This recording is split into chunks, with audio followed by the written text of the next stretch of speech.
Governor Eddie Calvo may have signed the fiscal year 2014 budget bill into law, but he also line item vetoed a section related to the legislature's Office of Finance and Budget. The governor reduced the OFB's budget by 10%, the same amount the legislature cut from the Bureau of Budget Management Research. Calvo saying, quote, "This is a shared sacrifice." Calvo, meanwhile, also issued a warning to senators that in the future he will veto any irresponsible appropriations.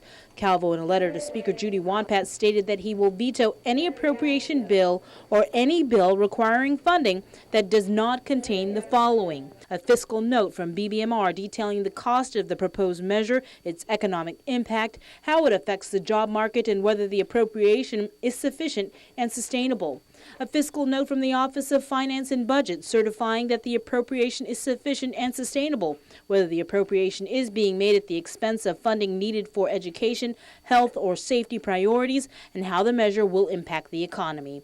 And the governor said he will veto any appropriation bill if it does not include a fiscal note from the Department of Administration, stating whether the appropriation can be sustained with actual cash based on its cash flow projection.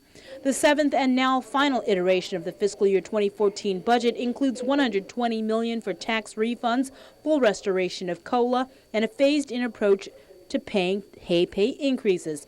The budget also provides $33.4 million in transfer authorizations to the governor to assist the Guam Memorial Hospital, as well as directly appropriate $17.2 million to GMH for the next fiscal year. Governor Calvo said he only signed the bill into law because he needed the legislative authority the legislature was giving him to fund GMH this month. In his letter to Wonpat, Calvo stated, quote, "For the record, you were only willing to give me this authority if I were willing to accept all the other provisions of your budget. So be it. If this is what it takes to convince the Democrats that GMH is worth funding, then I acquiesce. For the people's health and safety are far more critical than your politics."